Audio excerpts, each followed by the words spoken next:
அன்பார்ந்த creativity YouTube channel பார்வையாளர்களுக்கு அஸ்ஸலாமு அலைக்கும் வரஹ்மத்துல்லாஹி வபரகாத்துஹு. இந்த காணொளியில் நீங்கள் காண இருப்பது என்னுடைய நண்பன் தமீமுடைய மகன் கல்யாணம். சென்ற 5ஆம் தேதி மரியம் பள்ளிவாசலில் நடந்த இத்திருமணத்தை இந்த காணொளியில் காண இருக்கின்றீர்கள். பார்ப்பவர்கள் அனைவரும் மணமக்களை வாழ்த்தி துஆ செய்யுங்கள். மட்டுமல்ல, பருவத்திற்கு வருகின்ற போது பெற்றோர்கள் வலியுறுத்தாமலேயே தன்னெழுச்சியாக தானாக தொழுகின்ற நிலையை அந்த குழந்தையிடத்தில் கொண்டு வர வேண்டும். காரணம், அந்த பால பருவத்திலேயே தொழுகையின் மீது பற்றுறுதி வந்துவிட்டால் மானக்கீழான காரியத்தை விட்டு அந்த சமுதாயத்தின் இளவல்கள் பாதுகாக்கப்படுவார்கள். இன்று சாதாரணமாக வீதியில் பார்க்கிறோம், 10 வயது பாலகன் 15 வயது வாலிபன் விளையாடிக் கொண்டிருக்கின்றான். பெரியவர்கள் அவரை கடந்து அவர்கள் விளையாடுகின்ற இடத்தை கடந்துதான் பள்ளிக்கு வருகின்றார்கள். ஒருவர் வாயில் கூட தம்பி காரணம் சொல்லப்பட்டு தொழுகை நடந்து கொண்டிருக்கிறது, வெளியே வந்து விளையாடலாமா பொங்கல் என்று சொல்ல வேண்டும் என்ற அந்த அக்கறை யாருக்குமே. தந்தை வீட்டில் இருந்து புறப்படுகின்றார். குறிப்பாக தொழுகை எல்லாவற்றுக்கு மேலே உயர்ந்த தொழுகை, உன்னதமான தொழுகை. அந்த தொழுகையை ஒரு மனிதன் நிறைவேற்றி விட்டான் என்று சொன்னால் அன்றைய நாள் முழுவதும் அல்லாஹ் அவனுக்கு பொறுப்பெடுத்துக் கொள்கின்றான். அல்லாஹ்வுடைய பாதுகாப்பின் அடியில் அவன் வந்து விடுகின்றான். அதுதான் சுபுஹ் தொழுகை. இந்த சமுதாயத்தில் மற்ற தொழுகை விலைகள் விட சுபுஹ் தொழுகையை கைவிடுவது பரவலாக இருக்கிறது. மட்டுமல்ல, சில பாவங்களை செய்கின்ற போது பாவம் செய்கின்றோம் என்ற குற்ற உணர்ச்சி இருக்கிறது. ஆனால் சுபுஹ் தொழுகையை கைவிடுகின்ற விஷயத்தில் குற்ற உணர்ச்சியை இல்லை. பெற்ற தகப்பன் வீட்டிலிருந்து வருகின்றார், மனைவி உறங்கிக் கொண்டிருக்கிறார், மகள் உறங்குகின்றார், பருவத்துக்கு வந்த மகள், வாலிபன் உறங்குகின்றான், எந்த உணர்ச்சியும் இல்லை. நான் தொழுதால் போதும் என்று பள்ளிக்கு வந்து தொழுது விட்டு போகின்றார். கண்டுகொள்வதே இல்லை. அன்புகளை வருத்தத்தோடு சிந்தித்து பார்க்க வேண்டிய செய்தி. ஒரு காலத்தில் பார்க்கிறோம், ஹஜ்ஜாஜ் இப்னு யூசுப் ஆக கொடுங்கோலன், இந்த உம்மத்திலே கண்ட கொடுங்கோலன். எந்த அளவுக்கு கொடுங்கோலன்? காலை அவன் உணவு உண்ண வேண்டும் என்றால் குறைந்தது 3 தலைகளை கொய்திருக்க வேண்டும். சிரச்சேதம் செய்வான். அவன் தன்னுடைய சபையில் அழைத்துக் கொண்டு வந்து கைகளை பின்னால் கட்டி குளிய வைத்து தலையை வெட்டி அவன் கொன்றொழித்தது மட்டும் 90,000 பேர்.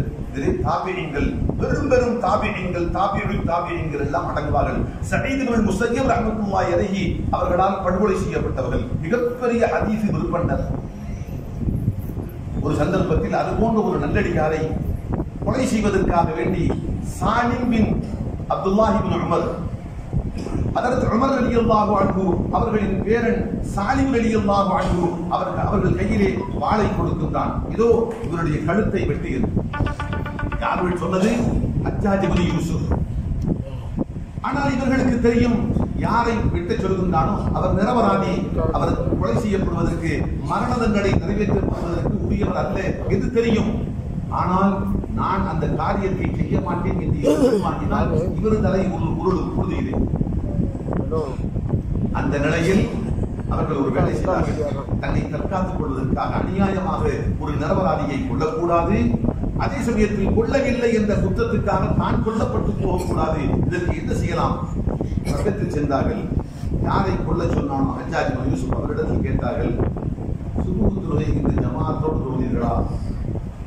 அவர் சொன்னார், ஆம், இன்று சுபுஹ் தொழுகை தக்பீர் தஹரீமா தவறாமல் ஜமாஅத்தோடு நான் தொழுதேன். உடனே கையில் இருந்த வாளை தூக்கி எறிந்தார்கள். தூக்கி எறிந்து விட்டு ஹஜ்ஜாஜ் இப்னு யூசுஃபை பார்த்து சொன்னார்கள், யார் அல்லாஹ்வுடைய பாதுகாப்பில் இருக்கின்றாரோ, யாருக்கு அல்லாஹ் பாதுகாப்புக்கு பொறுப்பெடுத்துக் கொண்டானோ, அல்லாஹ்வுடைய பாதுகாப்பில் இருக்கின்ற ஒருவரை கொள்வதற்கு எனக்கு துணிச்சல் இல்லை என்று சொல்லி தன் கையில் இருந்த வாளை தூக்கி எறிந்தார்கள். ஹஜ்ஜாஜ் இப்னு யூசுப் ஒன்றுமே பேசவில்லை, மௌனமாக உண்மையாக. ஆம், அன்றைய மக்கள் எல்லாம் புரிந்து வைத்திருந்தார்கள், சுபுஹ் தொழுகையை ஒரு மனிதன் தொழுது விட்டான், ஜமாஅத்தாக தொழுது விட்டான் என்றால் அன்றைய பொழுது முழுவதும் அல்லாஹ்வுடைய பாதுகாப்பின் அடியில் அவன் வந்து விடுகிறான். அல்லாஹ் அவனுக்கு பாதுகாப்பு தருகின்றார். ஆனால் அப்படிப்பட்ட மேலான அந்த சுபுஹ் தொழுகையை தான் குற்ற உணர்ச்சியே இல்லாமல் சர்வ சாதாரணமாக தவறவிடுகின்ற ஒரு நிலையை சமுதாயத்தில் பரவலாக நாம் பார்க்கிறோம். அன்புகளே, வருத்தத்துக்குரிய செய்தி. சமுதாயம் மாற்ற வேண்டும், திருத்த வேண்டும். குறிப்பாக 7 வயதுக்கு மேற்பட்ட பிள்ளைகள், அதிலும் குறிப்பாக 10 வயதை அடைந்து விட்ட பிள்ளைகள் தொழுகைக்கு உரிய நேரத்தில் பள்ளிவாசலுக்கு வெளியில் எங்கு கண்டாலும் சரி, காணுகின்ற ஒவ்வொருவரும் அந்த குழந்தைக்கு நடைபெற்ற வேண்டும். சமூக பொறுப்பு அது. நாம் பெற்ற பிள்ளைகளை சொன்னால் மட்டும் போதாது, சமுதாயத்தின் ஒரு அங்கம் என்ற அடிப்படையில் சமூக கடமையை நாம் நிறைவேற்ற வேண்டும். சமூக கடமையில் இருந்து நாம் தவறிவிட்டால் அல்லாஹ் பாதுகாக்க வேண்டும். சமுதாயத்துக்கு சமூக பாதுகாப்பு கிடைக்காது. ஆக ஒவ்வொருவரும் 10 வயதுக்கு மேற்பட்ட குழந்தைகள் தொழுகைக்கு உரிய நேரத்தில் வீதிகளில் விளையாடி கொண்டிருக்கிறார்கள் என்று சொன்னால், குறிப்பாக இன்றைய விளையாட்டு தெரியுமா? அங்கங்கே 10 பேர் அமர்ந்துகிறார்கள், பாதி சிறுவர்கள். ஆளுக்கு வயது ஒரு செல்போன், தொடுதலை உள்ள ஒரு செல்போன் தொடு தடவி கொண்டு, இவர் அவரை பார்ப்பதில்லை, இவரை பார்ப்பதில்லை, அவர் அதையே பார்த்துக் கொண்டிருக்கிறார். இந்த செல்போன் பார்க்கின்ற கலாச்சாரம் தான் பெருகிக் கொண்டே வருகிறது. அதிலேயே மூழ்கி போய்விடுகின்றார்கள். மார்க்கெட்டில் சில விளையாட்டுகள் ஹராமாக்கப்பட்டிருக்கிறது. எனக்கு காரணம் என்ன தெரியுமா? இந்த செஸ் விளையாடுவது, செஸ் விளையாடுகின்ற விளையாட்டு இருக்கிறது, அதெல்லாம் பெருமான பன்றியின் மாமிசத்தை கையால் தொடுவதற்கு நிகரான அருவருக்கத்தக்க விளையாட்டு என்று அல்லாஹ்வின் திருத்தூதர் சொன்னார். காரணம் என்ன? அதே போன்று புறா பறக்க புறாவோடு அழைப்பார்கள். இவையெல்லாம் எதற்காக வேண்டிய ஹராமாக்கப்பட்டது என்று சொன்னால், அல்லாஹ்வுடைய வணக்கத்தை மறக்கடித்துவிடும். அந்த விளையாட்டுகளில் யார் ஈடுபடுகின்றாரோ அதில் அவர் மூழ்கி போய்விடுவார், லயித்து போய்விடுவார். அந்த விளையாட்டின் காரணமாக தொழுகைக்கு உரிய நேரம் வந்துவிட்டதே, தொடர் செல்ல வேண்டுமே என்ற எண்ணமே அவருக்கு வர மாட்டார். தொழுகையை மறக்கடிக்கின்ற விளையாட்டுகளாக இருக்கின்ற காரணத்தால் தான் அவை ஹராம் என்று மார்க்கம் சொல்கிறது. பன்றியின் மாமிசத்தை தீண்டுவதற்கு நிகரான கொடிய ஒரு செயல் என்று அல்லாஹ்வின் திருத்தூதர் சொன்னார். இரண்டே 2 செய்திகள் உங்களுக்கு முன்வைக்கப்படுகிறது. ஒன்று, தொழுகையில் தான் அல்லாஹ் ரப்பல் ஆலமீன் ஒட்டுமொத்த சமுதாயம், குறிப்பாக இளம் சமுதாயத்தினுடைய பாதுகாப்பை அல்லாஹ் மறைபொருளாக வைத்திருக்கின்றார். எந்தெந்த வீடுகளில் சிறு பிள்ளைகள், இளைஞர்கள், இளைஞர்கள் தொழுகையில் பற்றுறுதியோடு இருக்கிறார்களோ அங்கே மானக்கேடான காரியங்களை விட்டு அவர்கள் பாதுகாக்கப்படுவார்கள். ஆகவே தொழுகைக்கு உரிய நேரங்களில் வீதிகளில் குழந்தைகள் தொழாமல் விளையாடிக் கொண்டிருக்கிறார்கள் என்றால் சமூக கடமை என்ற அடிப்படையில் அவர்களை பள்ளிக்கு சென்று தொழுங்கள் என்று ஏற்படுகின்ற வழக்கத்தை நாம் கொண்டு வர வேண்டும். அல்லாஹ் ரப்பல் ஆலமீன் மார்க்கத்தை சரியாக புரிந்து முறையாக பேணி ஈருலகத்தில் வெற்றி பெறுகின்ற மேன்மக்களாக ஆக்கி வருவானாக. ஆமீன் ஆமீன் யா ரப்பல் ஆலமீன். வல்ஹம்துலில்லாஹி ரப்பில் ஆலமீன்.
அஸ்ஸலாமு அலைக்கும் வரஹ்மத்துல்லாஹி வபரகாத்துஹு.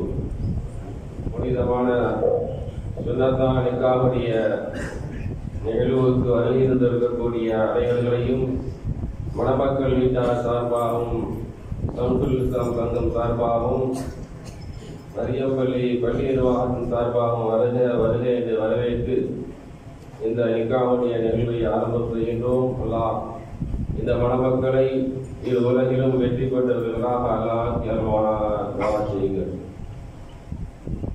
அல்ஹம்துலில்லாஹ் அல்லதீ நஹ்மதுஹு வ நஸ்தஈனுஹு வ நஸ்தக்பிருஹு வ நு'மினு பிஹி வ நதவக்கலு அலைஹி பில் 'அதுவி வல்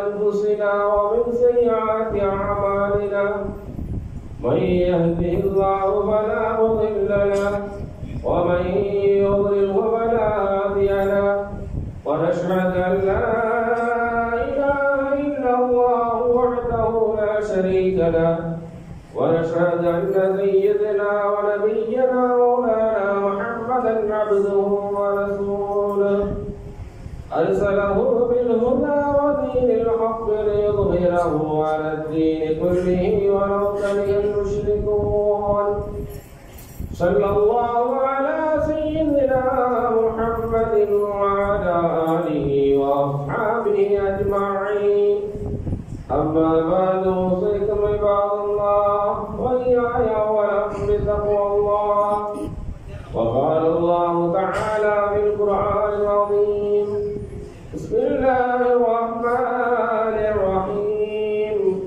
يا أيها الناس اتقوا ربكم الذي خلقكم من نفس واحدة وخلق منها زوجها وبث منهما رجالا كثيرا ونساء واتقوا الله الذي تساءلون به والأرحام إن الله كان عليكم رقيبا وقال أيضا يا أيها الذين آمنوا اتقوا الله حق تقاته ولا تموتن إلا وأنتم مسلمون وقد قال نبينا صلى الله عليه وسلم تناكحوا وتوالدوا وتكاثروا وإني يبايعكم الأمم يوم القيامة ولو بالسكت وقال أيضا صلى الله عليه وسلم النكاح من سنتي ومن ترك سنتي وليس مني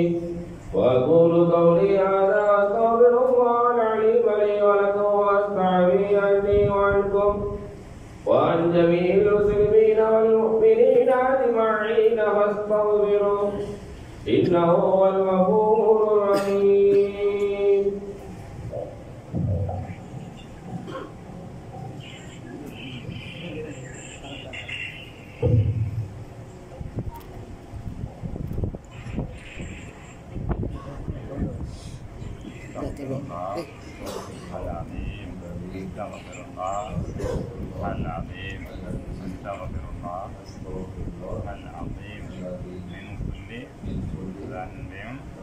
وخطيئة فأتوب إليه وأسأله التوبة.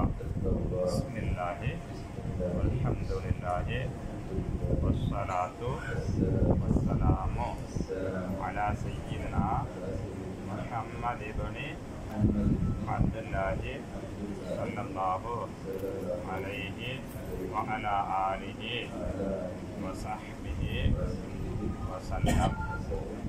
وزوجك على ما أمر الله تعالى به من إمساك بمعروف أو تسريح بإحسان.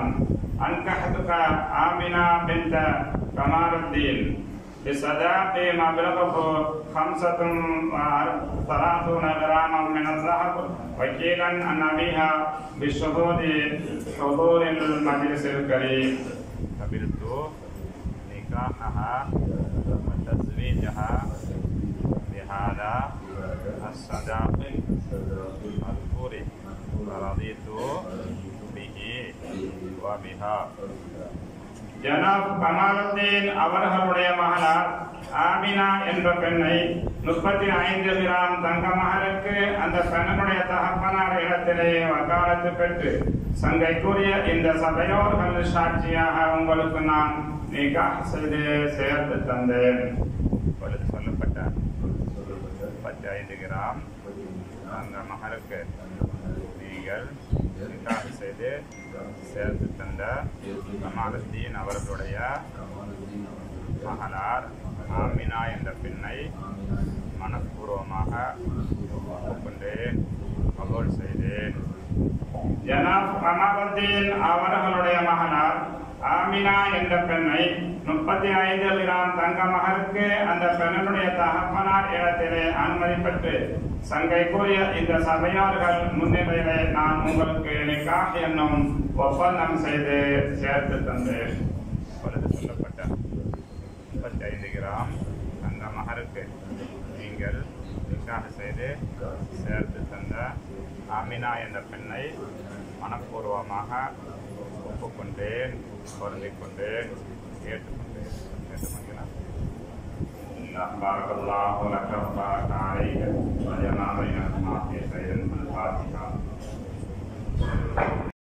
Subscribe to Creativity channel, do like, share, comment and click the notification bell so that you will be notified every time we post a new video.